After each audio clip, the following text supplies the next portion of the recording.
शंकर भगवान की जय। श्री माता पार्वती की जय। श्री माता दुर्गा महारानी की जय। भगवान वेदव्यास की जय। श्री सुखदेव महाराज की जय। श्री जगदम्बिकायै नमः। ॐ ऐं ह्रीं क्लीं चामुण्डायै विच्चे। श्रीमद्देवी भागवत महापुराण पंचमः स्कन्धः अथ प्रथमोऽध्यायः। व्यास जी द्वारा त्रिदेवों की तुलना में भगवती की उत्तमता का वर्णन। ऋषिगण बोले, हे सूत जी, आपने यह बहुत ही उत्तम कथा कही। इसमें भगवान श्री कृष्ण के सर्व पाप विनाशक तथा अलौकिक चरित्र का वर्णन है। हे महाभाग, हे महामते, आपके द्वारा विस्तार पूर्वक कहे जा रहे श्री कृष्ण के इस कथानक में हमें संदेह हो रहा है। एक तो विष्णु के अंशावतार श्री कृष्ण ने वन में जाकर घोर तप किया और शिव की आराधना की। पुनः जगत जननी श्री देवी भगवती पूर्णा की अंश स्वरूपा देवी पार्वती ने श्री कृष्ण को जो वरदान दिया, ईश्वर होते हुए भी श्री कृष्ण ने शिव तथा पार्वती की उपासना क्यों की? क्या श्री कृष्ण में शिव की अपेक्षा कोई न्यूनता थी? यही हमारा संदेह है। सूत जी बोले, हे महाभाग मुनिगण, व्यास जी से इसका जो कारण मैंने सुना है उसे आप लोग सुनिए। अब मैं भगवान श्री कृष्ण के गुणों से परिपूर्ण कथा कहता हूँ। व्यास जी से यह वृतांत सुनकर प्रतिभावान राजा जन्मेजय और भी अधिक संदेह में पड़ गए। तब उन्होंने फिर पूछा। जन्मेजय बोले, हे सत्यवती तनय व्यास जी, मैंने परम कारण स्वरूपा भगवती के विषय में सुना, फिर भी मन की वृत्ति संशय से मुक्त नहीं हो पा रही है। ये महाभाग, मुझे यह महान विस्मय है।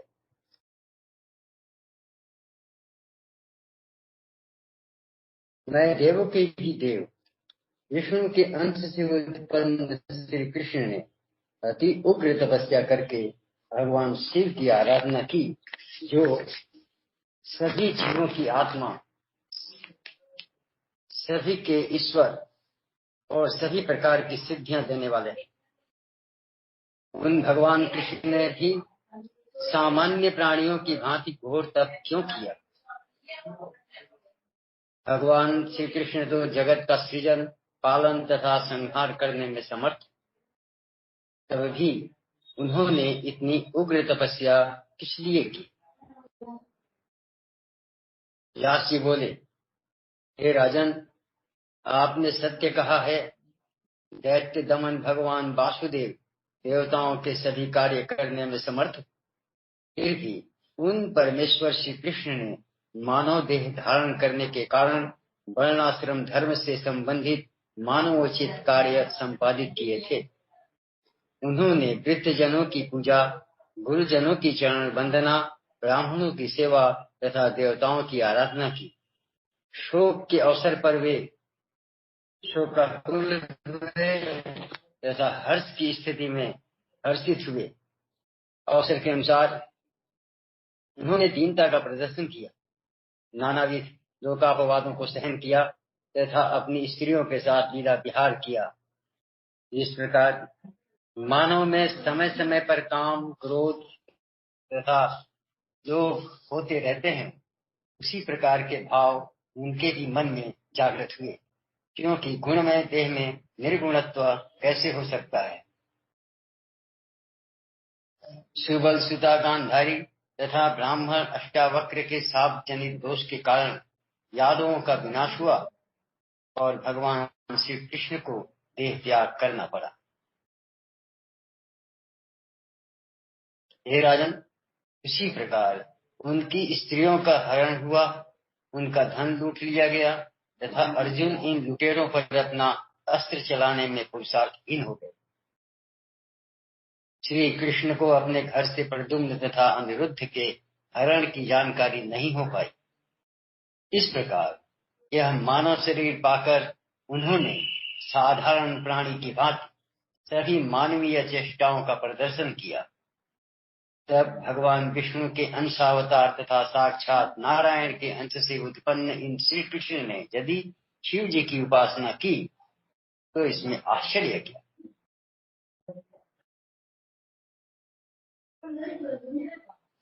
वे प्रभु सबके ईश्वर तथा विष्णु की ही उत्पत्ति के कारण है।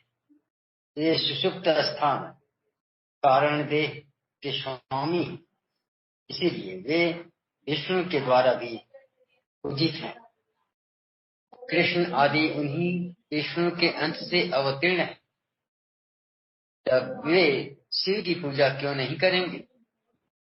ओंकार का अ ब्रह्मा का स्वरूप है, उ विष्णु का रूप है, म भगवान शिव का स्वरूप है और अर्धमात्रा चंद्रबिंदु भगवती महेश्वरी का रूप है। ये उत्तरोत्तर क्रम से एक दूसरे से उत्तम है, ऐसा विद्वानों ने कहा है। अतएव समस्त शास्त्रों में देवी सर्वोत्तम मानी गई हैं। वे भगवती बिंदु रूप नित्य अर्धमात्रा में स्थित है, जो अर्धमात्रा विशेष रूप से उच्चारित नहीं की जा सकती। ब्रह्मा जी से भी बढ़कर विष्णु तथा विष्णु से भी बढ़कर भगवान शिव है। अतः श्री कृष्ण द्वारा शिव की आराधना में किसी प्रकार का संदेह नहीं करना चाहिए।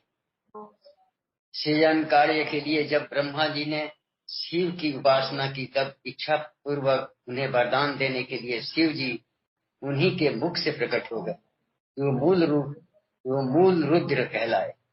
पुनः उन मूल रुद्र के अंश से द्वितीय रुद्र उत्पन्न हुए। वे रुद्रदेव ही सबके पूजनीय है, तो फिर मूल रुद्र के विषय में कहना ही क्या। देवी तत्व के सानिध्य में रहने के कारण ही शिव जी में उत्तमता कही गई है। भगवती योग माया के ही प्रभाव से प्रत्येक युग में भगवान विष्णु के विभिन्न अवतार होते रहते हैं, इसमें संदेह नहीं करना चाहिए। अत्यंत निगूढ़ रहस्यों वाली जो भगवती अप्रत्यक्ष रूप से नेत्र की पलक झपकने वाले मात्र में भली भांति जगत की उत्पत्ति, पालन तथा संहार कर देती हैं, वे ही ब्रह्मा, विष्णु तथा शिव को अनेक विधि रूपों में अवतार ग्रहण करने में निरंतर दुखों से व्याकुल करती रहती। इन्हीं योग माया के द्वारा श्री कृष्ण को प्रसूति गृह से निकालकर गोपराज नंद के भवन में पहुंचाकर उनकी रक्षा की गई। ये योग माया ही कंस के विनाशार्थ श्री कृष्ण को मथुरा ले गई। जरासंध से अत्यंत भयाक्रांत चित्त वाले श्री कृष्ण को द्वारका बनाने की प्रेरणा भी उन्हीं भगवती ने दी। उन्होंने ही अपनी कला शक्ति से 16,050 रानियों तथा 8 पटरानियों की रचना करके पुनः भगवान श्री कृष्ण को उनके विलास के वशीभूत करके उन अनंत शक्ति संपन्न श्री कृष्ण को उनका वशवर्ती बना दिया। केवल एक ही युवती अपने लौह में सुदृढ़ पास में पुरुष को बांध सकने में समर्थ है, तो फिर जिसकी 16,050 भार्याएं हों उसके विषय में क्या कहें। ये सब तो उस पुरुष को पालित तोते की भांति अपनी इच्छा के अनुरूप नियंत्रित कर ही सकती। सत्यराजीत की पुत्री सत्यभामा के वशीभूत श्री कृष्ण उसके कहने पर प्रसन्नता पूर्वक इंद्र के भवन में पहुंच गए। वहां पर इंद्र के साथ युद्ध करके उन्होंने तरुराज कल वृक्ष छीन लिया और उससे अपनी प्रिया सत्यभामा के महल को सुशोभित किया। समस्त धार्मिक अनुष्ठानों को विधि पूर्वक करने की इच्छा वाले भगवान श्री कृष्ण ने शिशुपाल आदि वीरों को जीतकर पूर्वतः वाक तथा रुक्मिणी का हरण कर दिया और अपने बल के प्रभाव से उसे अपनी धर्म पत्नी के रूप में ग्रहण किया। किसी दूसरे की भार्या हरण करने की यह कौन सी विधि निर्मित हो गई? अत्यंत दारुण अधःपतन कराने वाले मोह जाल से विमोहित तथा अहंकार के वशीभूत मनुष्य नानाविध शुभ तथा अशुभ कार्य करता है। मूल प्रकृति जन्य उग्र अहंकार से ही इस अस्थावर जंगमात्मक जगत की उत्पत्ति हुई और इसी से विष्णु, शिव आदि देवों का भी प्रादुर्भाव हुआ। जब ब्रह्मा जी पूर्ण रूप से अहंकार से रहित होते हैं तब वे सृष्टि के निर्माण कार्य से मुक्त हो जाते हैं। अन्यथा अहंकार के वशवर्ती होकर वे सृष्टि रचना में प्रवृत्त रहते हैं। उस अहंकार से मुक्त प्राणी सांसारिक बंधन से छूट जाता है और उसके वशीभूत हुआ प्राणी सांसारिक बंधन में पड़ जाता है। हे राजन, स्त्री, धन, घर, पुत्र तथा सहोदर भाई ये सब बंधन के मूल कारण नहीं है। स्त्री, धन, घर, पुत्र तथा सहोदर भाई ये सब बंधन के मूल कारण नहीं है, अपितु अहंकार ही प्राणियों के लिए बंधनकारी वस्तु। मैं ही करता हूँ, यह कार्य मैंने अपने ही सामर्थ्य से पूरा किया है, यह कार्य पूरा कर लूंगा, यह कार्य अभी कर लेता हूँ। इन भावनाओं के कारण प्राणी स्वयं बचता चला जाता है। कोई भी कार्य बिना कारण के कदापि नहीं होता। जैसे मिट्टी के पिंड के बिना घड़ा न तो बन सकता है न ही दिखाई पड़ सकता। जब भगवान विष्णु अहंकार के वशवर्ती होते हैं तभी वे विश्व का पालन करने में समर्थ होते, नहीं तो वे सदा सृष्टि पालन के चिंता रूपी समुद्र में डूबे क्यों रहते।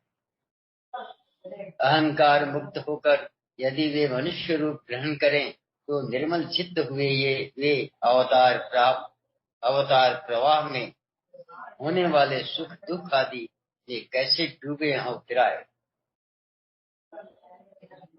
अहंकार ही अज्ञान का मूल कारण है तथा उसी से इस जगत की उत्पत्ति हुई है। अहंकार से विहीन प्राणी को अज्ञानता तथा सांसारिक बंधन दोनों ही नहीं होते।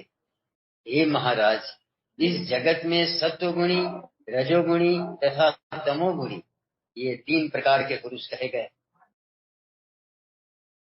हे राजेंद्र, सृष्टि पालन तथा संहार कार्य संपन्न करने वाले ब्रह्मा, विष्णु, महेश आदि तीनों देवताओं में भी ये 3 गुण सदा विद्यमान रहते हैं। तत्वदर्शी मुनियों ने अहंकार को ही जगत की उत्पत्ति का परम कारण बताया है। अतएव इसमें संदेह नहीं है कि वे ब्रह्मा, विष्णु तथा महेश भी उसी अहंकार से आबद्ध है।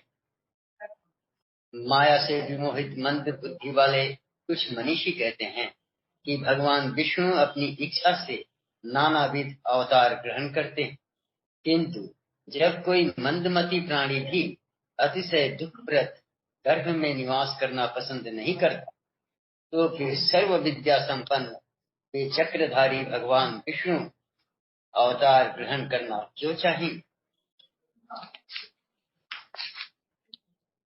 कुछ लोग कहते हैं कि भगवान विष्णु अपनी इच्छा से कौशल्या तथा देवकी के मल मूत्र से परिपूर्ण गर्भ में आए, किंतु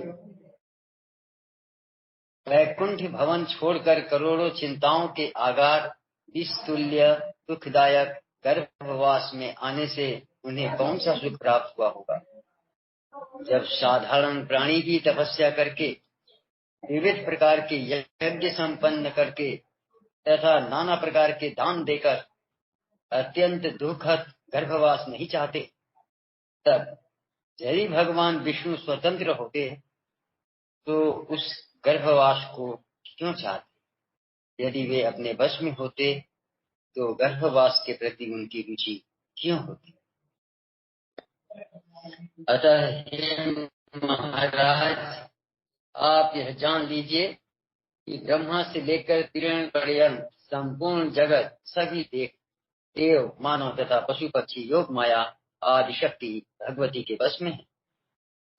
मकड़ी के तंतुजाल में फंसे कीट की भांति ब्रह्मा, विष्णु तथा महेश आदि ये सभी देव उन भगवती की लीला से माया रूपी बंधन में पड़ जाते हैं और आवागमन के चक्र में भ्रमण करते रहते हैं। इति श्रीमद्देवी भागवते महापुराणे अष्टादश सहस्रायां संहितायां पंचम स्कंदे योग माया प्रभाव वर्णनम नाम प्रथमो अध्याय। अथ द्वितीय अध्याय महिषासुर के जन्म, तप और वरदान प्राप्ति की कथा। राजा बोले, हे स्वामी, आपने भगवती योगेश्वरी का यह प्रभाव विस्तार पूर्वक कहा। अब आप उन महामाया का चरित्र कहिए, उसे सुनने की मेरी बड़ी उत्सुकता है। जो मनुष्य इस बात को भली भांति जानता है कि यह स्थावर जंगमात्मक संसार उन्हीं से उत्पन्न हुआ है, वह उन महादेवी के प्रभाव को क्यों नहीं सुनना चाहे। व्यास जी बोले, हे राजन, सुनिए, मैं विस्तार के साथ वर्णन करूंगा। हे महामते, जो वक्ता श्रद्धालु एवं शांत चित्त श्रोता से भगवती की कथा नहीं कहता,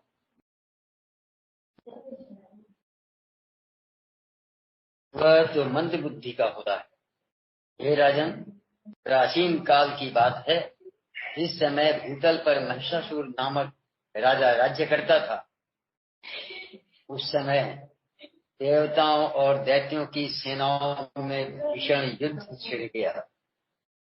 हे राजेंद्र, उन्हीं दिनों सुमेरु पर्वत पर जाकर उस महिष नामक दानव ने हृदय में अपने इष्ट देवता का ध्यान करते हुए पूरे 10,000 वर्षों तक देवताओं तक को चकित कर देने वाला उत्तम तथा कठोर तप किया।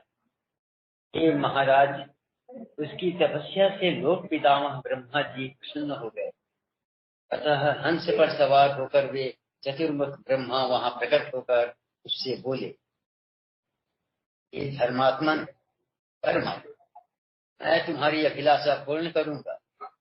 महिष बोला, हे देव, हे ब्रह्मन, हे प्रभु, मैं अमृत तो चाहता हूँ। हे पितामह, आप ऐसा वर दीजिए जिससे मुझे मृत्यु का भय न रहे। ब्रह्मा जी बोले, इस जगत में उत्पन्न हुए का मरना और मरे हुए का जन्म लेना निश्चित है। समस्त जीवों का जन्म और मरण अनिवार्य रूप से होता रहता है। ये दैत्य प्रवर समयानुसार संपूर्ण प्राणियों का नाश हो जाता है, यहाँ तक कि बड़े बड़े पर्वतों एवं समुद्रों का भी नाश हो जाता है। अतः हे राजन, मृत्यु संबंधी अपनी यह धारणा छोड़कर हे साधो, दूसरा जो भी वर तुम्हारे मन में हो वह मांग लो। महिष बोला, हे पितामह, देव, दानव और मानव, इनमें किसी भी पुरुष से मेरी मृत्यु न हो। इस प्रकार जब पुरुष से मेरी मृत्यु नहीं होगी, तब भला कौन सी स्त्री मुझे मार सकेगी। अतएव एक कमलियों ने मेरी मृत्यु किसी स्त्री के हाथ होने का वरदान दीजिए, क्योंकि कोई अबला भला मुझे मारने में कैसे समर्थ हो सके। ब्रह्मा ने कहा, हे दानवेंद्र, जब भी तुम्हारी मृत्यु होगी किसी स्त्री से ही हो।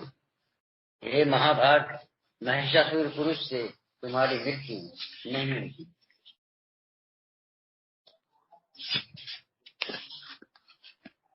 व्यास जी बोले, हे राजन, इस प्रकार उसे वरदान देकर ब्रह्मा जी अपने लोक को चले गए और वह दैत्य श्रेष्ठ महिषासुर भी प्रसन्न होकर अपने घर लौट गया। राजा बोले, वह महिषासुर किसका पुत्र था? वह महान बलशाली कैसे हो गया था? और उस महान दैत्य को महिष का रूप कैसे मिला था? व्यास जी बोले, हे महाराज, धनु के रंभ और करम नामक 2 पुत्र थे। वे दोनों दानव श्रेष्ठ भूमंडल पर बहुत प्रसिद्ध। हे महाराज, वे दोनों संतानहीन थे। अतः वे पुत्र प्राप्ति के लिए तपस्या करने लगे। इनमें उनमें करम्भ ने पवित्र पंचनद के जल में डूबकर अनेक वर्षों तक कठोर तप किया और रंभ दूध वाले वट वृक्ष के नीचे जाकर पंचाग्नि का सेवन करने लगा। बहुत काल तक जब रंभ पंचाग्नि साधना करता रह गया, तब यह जानकर इंद्र बहुत चिंतित हुए और वे उन दोनों दानवों के पास पहुंच गए। पंचनद के जल में प्रविष्ट होकर इंद्र ने ग्राह का रूप धारण कर लिया और उस करम्भ को दोनों पैरों से पकड़ लिया। इस प्रकार वृत्रासुर का वध करने वाले इंद्र ने उस करम्भ को मार डाला। तब अपने भाई का वध सुनकर रंभ अत्यधिक कुपित हुआ। उसने अपने हाथ से अपना सिर काटकर उसे अग्नि में होम कर देने की इच्छा की। तदुपरांत वह तत्काल अत्यंत क्रोध के साथ बाएं हाथ से अपने केश पास पकड़कर दाहिने हाथ में तीक्ष्ण तलवार लेकर जैसे ही अपना सिर काटने को उद्यत हुआ, तभी अग्निदेव प्रकट होकर उसे समझाने लगे। अग्निदेव उससे बोले, हे दैत्य, तुम अपना ही सिर काटना चाहते हो? तुम तो बड़े मूर्ख हो। आत्महत्या अत्यंत ही दुर्साध्य कर्म है। इसे करने के लिए तुम कैसे तैयार हो? तुम्हारा कल्याण तुम्हारे मन में जो हो वह वरदान मांग लो। लड़ो मत, मरने से तुम्हारा कौन सा कार्य हो जाएगा? व्यास जी बोले, अग्निदेव का सुंदर वचन सुनकर रंभ ने अपना केशपाश छोड़कर कहा, हे देवेश, यदि आप मुझ पर प्रसन्न हैं तो मुझे यही वांछित वरदान दीजिए कि मुझे तीनों लोकों पर विजय प्राप्त करने वाला तथा शत्रु सेना का विनाश करने वाला पुत्र प्राप्त हो। वह देवता, दानव तथा मनुष्य इन सभी से सर्वथा अजेय। वह महापराक्रमी, अपने इच्छानुसार कोई भी रूप धारण करने में समर्थ तथा सभी लोगों के लिए वंदनीय हो। अग्निदेव ने उससे कहा कि जैसी तुम्हारी अभिलाषा है वैसा ही होगा।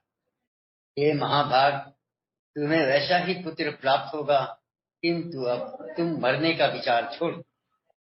हे महाभाग, हे रंभ, जिस भी स्त्री के प्रति तुम्हारे मन में आसक्ति भाव आ जाएगा, उसी से तुम्हें वह महाबलशाली पुत्र उत्पन्न। व्यास जी बोले, हे राजन, अग्निदेव ने उससे ऐसा कहा। तब उनका मनमोहक वचन सुनकर दानव श्रेष्ठ रंभ अग्नि को प्रणाम करके वहां से चला गया और एक ऐसे स्थान पर जा पहुंचा जो रमणीक, समृद्धियों से संपन्न तथा यक्षों से घिरा हुआ था। वहां एक रूपवती तथा मदमत्त महिषी को देखकर वह दानव श्रेष्ठ किसी अन्य स्त्री को छोड़कर उसी पर आसक्त हो गया। वह महिषी भी उसे प्रसन्नता पूर्वक चाहती हुई तत्काल उसके साथ भ्रमण के लिए तैयार हो गई। होनहार से प्रेरित होकर रंभ ने उसके साथ समागम किया और उसके वीर्य से वह महिषी गर्भवती हुई। तत्पश्चात उसे अपने साथ लेकर रंभ ने मनोहर पाताल लोक में प्रवेश किया और वहां पर महिषों से अपने मनोनुकूल उस प्रियतमा की रक्षा करता हुआ वह सुखपूर्वक रहने लगा। इसी दिन एक दूसरे महिष ने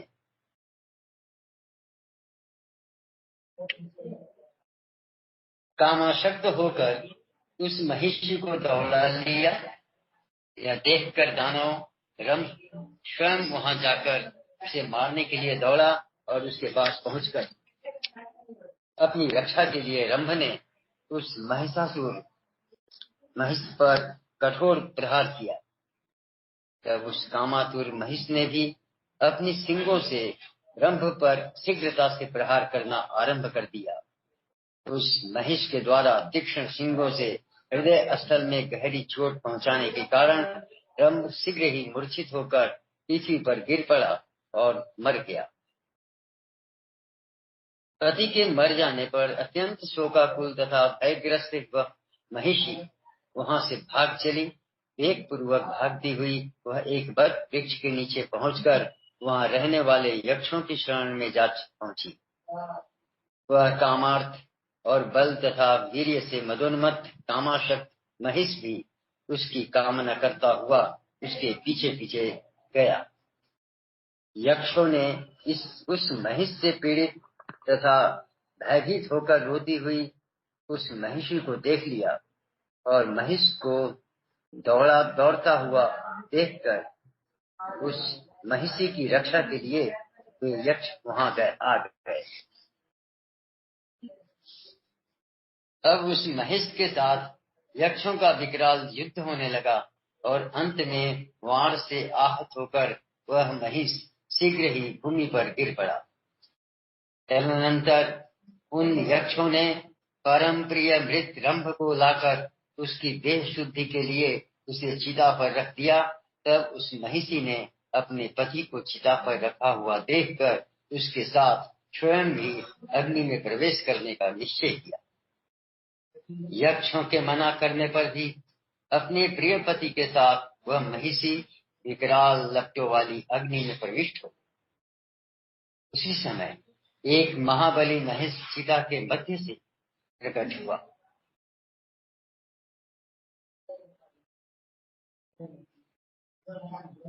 उसी समय एक महाबली महिष चिता के मध्य से प्रकट हो गया तथा अन्य शरीर धारण करके वह पुत्र प्रेमी रंभ भी चिता के मध्य भाग से निकल पड़ा। इस प्रकार रक्त बीज तथा महान बलशाली महिषासुर उत्पन्न हुए। तदनंतर श्रेष्ठ दानवों ने उस महिषासुर का राज्याभिषेक कर दिया। हे नृपश्रेष्ठ, इस प्रकार महिषासुर तथा पराक्रमी रक्त बीज उत्पन्न हुए। वह महिषासुर देवताओं, दानवों तथा मनुष्यों से अबद्ध था। हे राजन, इस प्रकार मैंने आपको उस महान महिषासुर के जन्म तथा उससे संबंधित वरदान प्राप्ति का प्रसंग विस्तार पूर्वक बता दिया। श्रीमद्देवी भागवते महापुराणे अष्टादश सहस्रायां संहितायां पंचम स्कंदे महिषासुर नाम द्वितीय अध्याय। तुलसी शंकर भगवान की जय। जय माता पार्वती की जय। जय जय दुर्गा महारानी की जय। जय जय वेद व्यास की जय। जय राज की जय। जय